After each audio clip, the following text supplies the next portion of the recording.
Good morning from Panhandle Outdoors with Winston Chester. Panhandle Outdoors, your source for fishing, hunting, and information for folks who enjoy the great outdoors. Now sit back, relax. It's Panhandle Outdoors. Good morning, folks. Welcome to Panhandle Outdoors. I'm Winston Chester. Glad you're with us Monday morning. Got a big show lined up, a special guest in the studio. You're really going to enjoy visiting with him again.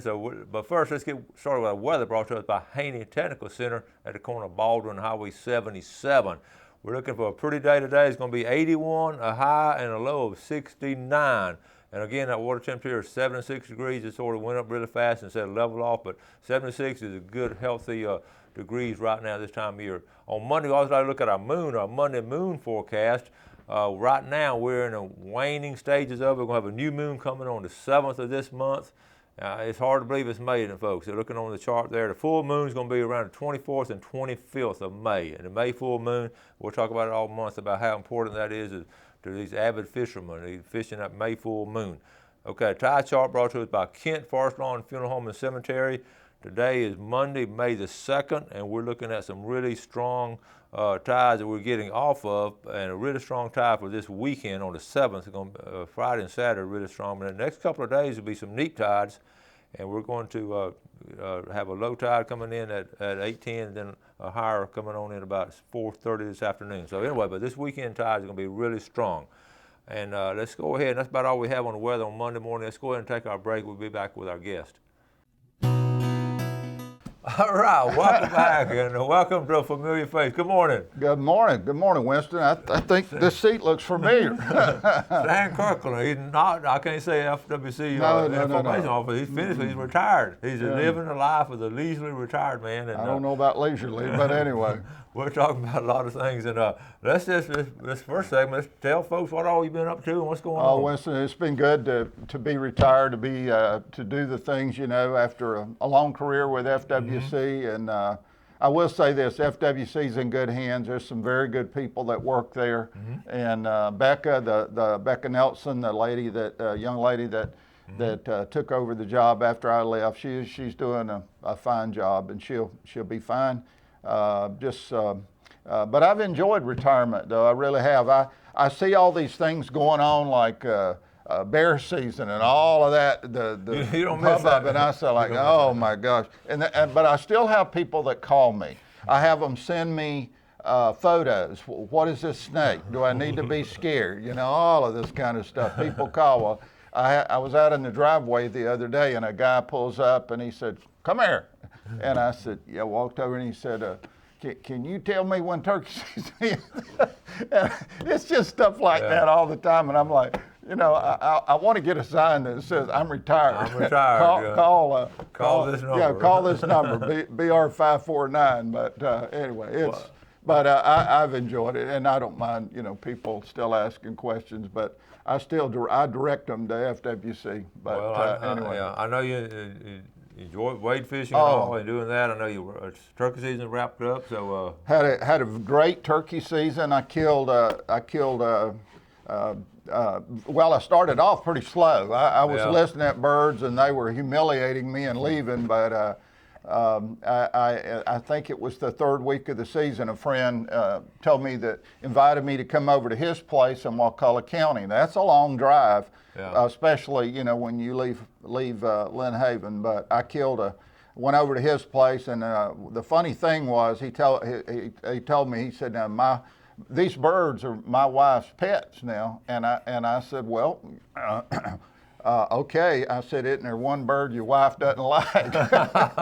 But anyway, I went over and I killed a real nice bird, and he and his wife were real glad for me. He had sent me a photo. He had 9 gobblers. Oh my goodness. That were all strutting on his farm in one photo. So that was the only bird I took. They couldn't have been nicer, more gracious. I dressed the bird and took them half the bird, and they had somebody that worked for them that cooked it. I think cooked part of it. So anyway, but it all worked out. And then I killed another bird over in Walden County. I killed a 18 1/4 pound bird over there, and that was all the same week in 3 days. So we have a 2-bird bag limit here in Florida. Some states have more liberal bag limits, but we don't have as many birds here in our state. So Well, I you was limit it out. That's great. Yeah, that was a nice problem to have. But I hated not being able to go and listen to the birds. Of course, you can still go, but anyway. So it was.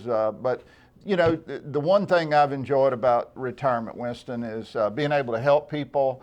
I've got a neighbor that in fact, this year I cut 2 trees down and cut them up into pieces and took it to his house.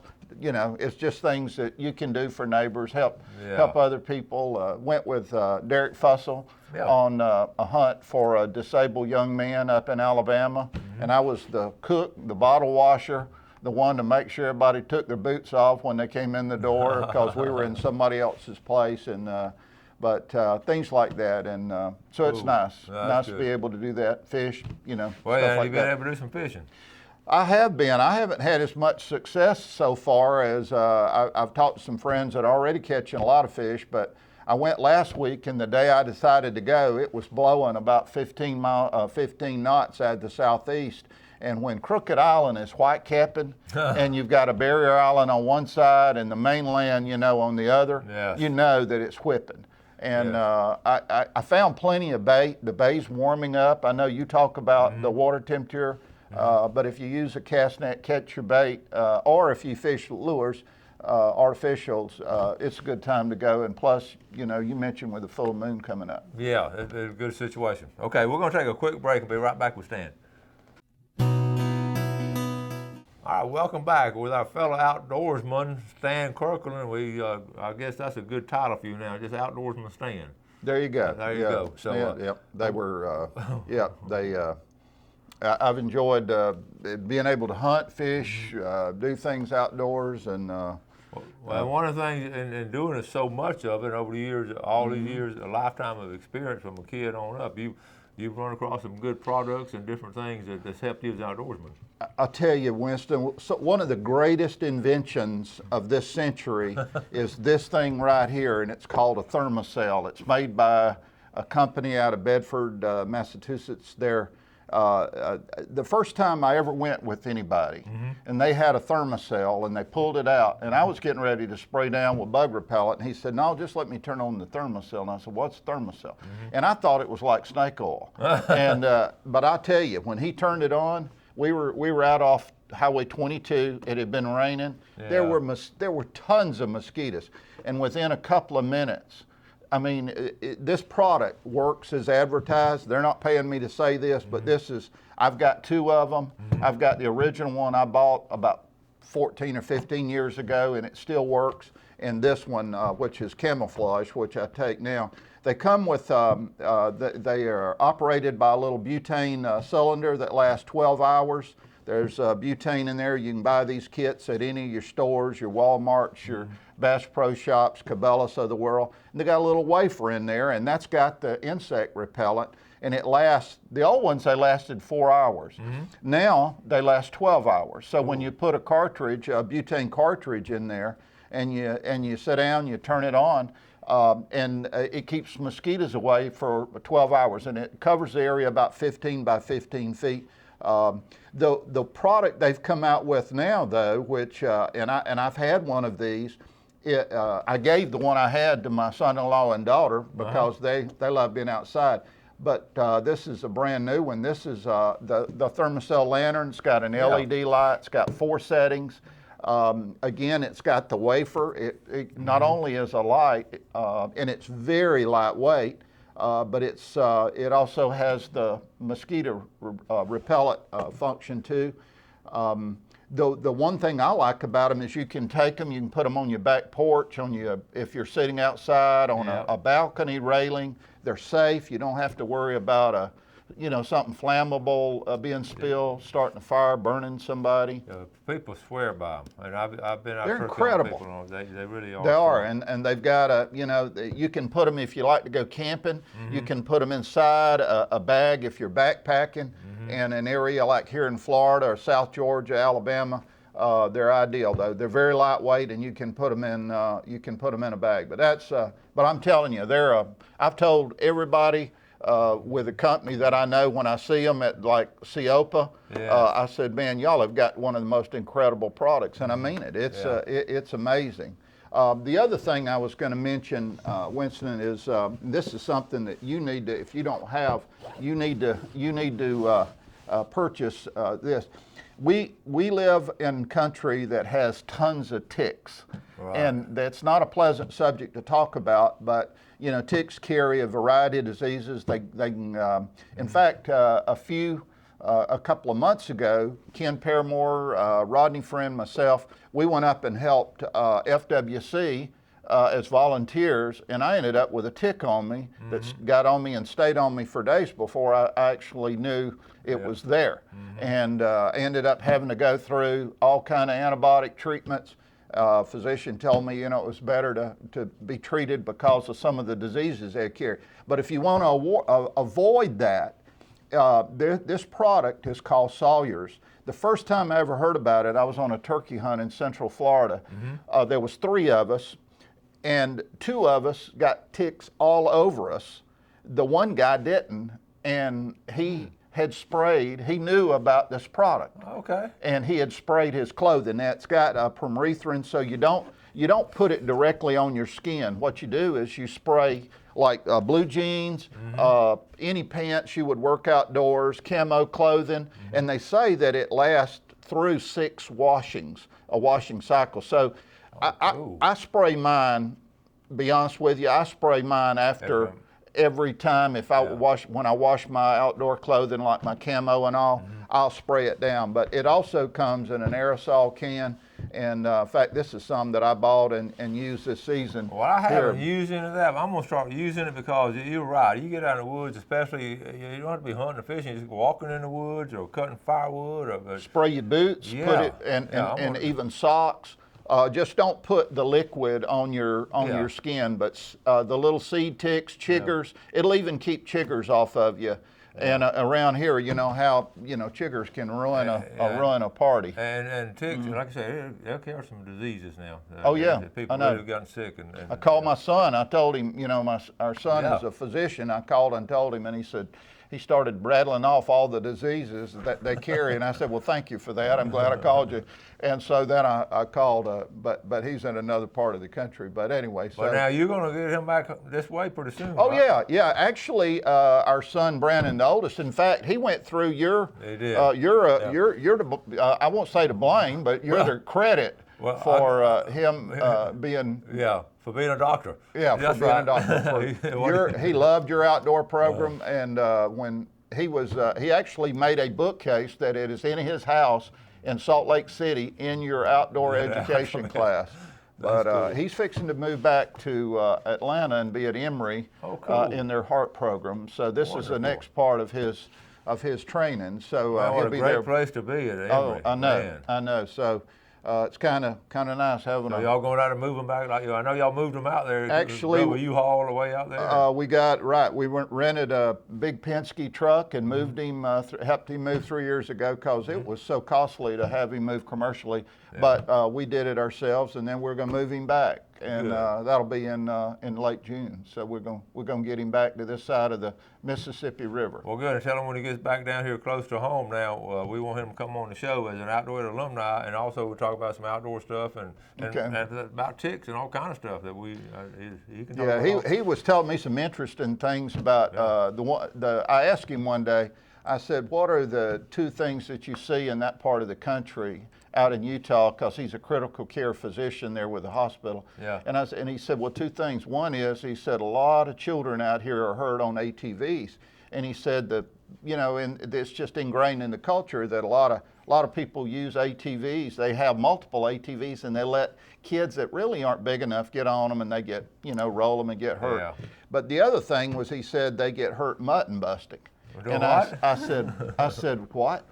And he said, mutton busting. And I said, I know what mutton is, I think. It's sheep, isn't it? And he said, yep. He said they start them as young as 4 or 5 years old. They'll let them jump off a horse onto a sheep to like the rodeo thing. And I said, you're kidding. He said, no, they end up with, bloody noses and broken arms and all of this. And I said, I thought I'd heard it all, but that hasn't caught on in the East. No, anyway, but that's odd. it was. Yeah. But anyway, they see snake bites I and was stuff going to say, like that. they see some snake bites out there too.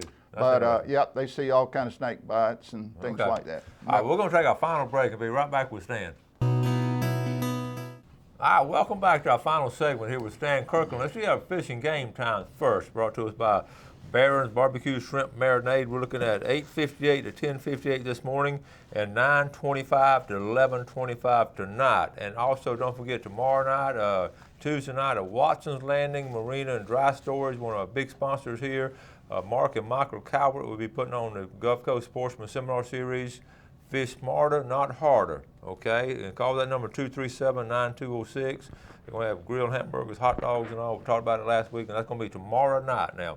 Okay, one thing, Stan, I think makes our show, Panhandle Outdoors, sort of different from a lot of other outdoor stores is the human stories, the real life stories of different people and all. And I know, last week we lost a legend here in Ellis Bohan, but you've got an Ellis Bohan story that needs to be told. Mr. Ellis was a wonderful guy. When I moved here in 1978, in May of 1978, I didn't know, but I really knew one person in Bay County, and that was Tom Garrison, who was the regional director.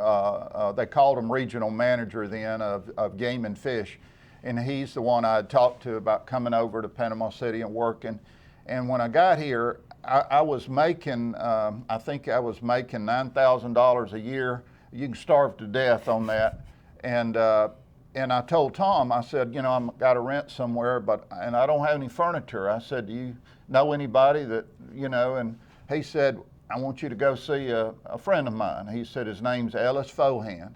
And I've told Clark, Ellis's son, this story, and he said, you go talk to him, he'll take care of you. I said, okay. So with no introduction, I just drove down to Fohan Furniture. I walked in there, and I found Mr. Fohan. He was working, he was always there. I don't know that I ever went by and when I didn't see Mr. Fohan, because even, I don't know how long he's been, if he was sick at all prior to passing away, but he was always there. But I walked in the store, and I walked up to him, I introduced myself, and I said, Mr. Fohan, a mutual friend sent me to see you, and he told him who it was, Tom Garrison, and he smiled, and he said, oh, I know Tom well, and all.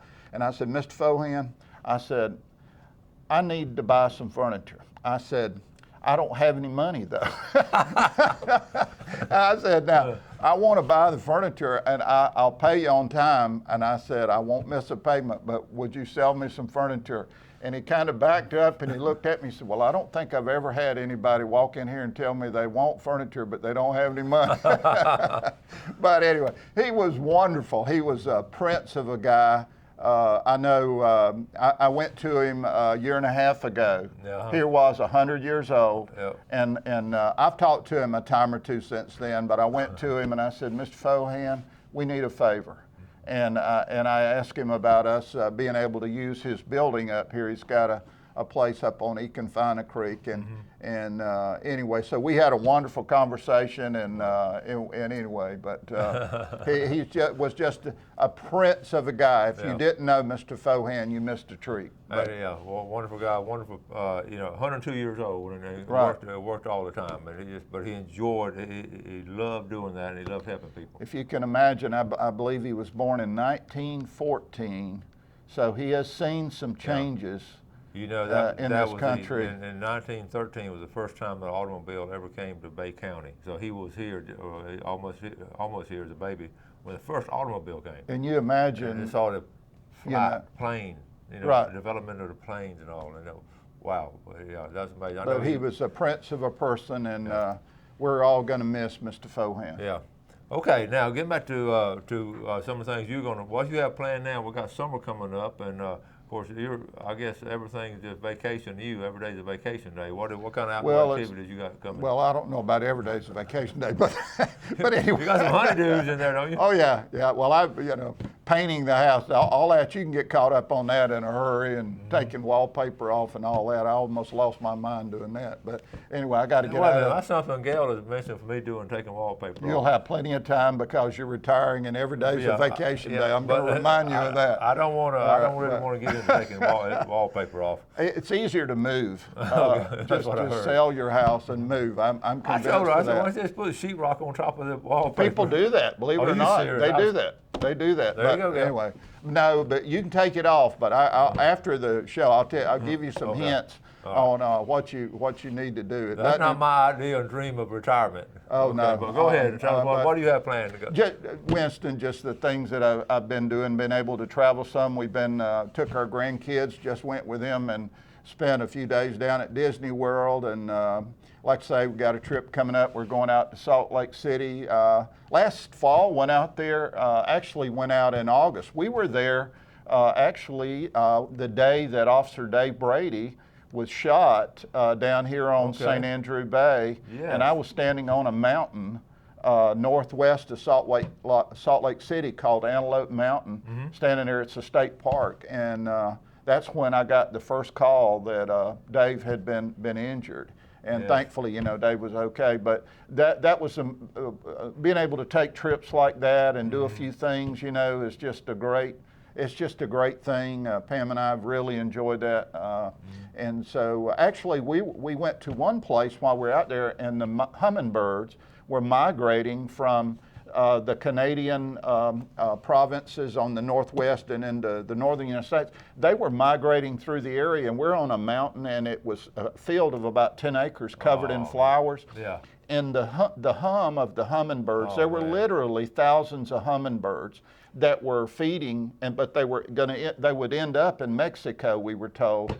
But and they're not the ruby-throated hummingbird like we have, but we just stood still in this field, and the hummingbirds would come all around you. It was the most amazing thing I've ever seen in my life. Most of us have never seen it, but I guess that you really feel close to God and nature when you see something like that. It was a tremendous experience. It really was a blessing to be able to see something like that, because I'd never seen anything like that before. Yeah. They have a black-chinned hummingbird and a ruby, not the ruby throat, but there's several, a rufous hummingbird, several different species that we don't have in the East. We got to get out of here. All right. Okay, thank you, buddy. Hey, Winston, now listen, congratulations to you. We didn't talk about it, but congratulations to you and your retirement. Thank you very much. Okay, folks, we'll see you later. Thanks for joining us for Panhandle Outdoors with Winston Chester. Panhandle Outdoors features hunting, fishing, and other activities and information to help you enjoy the great outdoors. Join us next time for Panhandle Outdoors.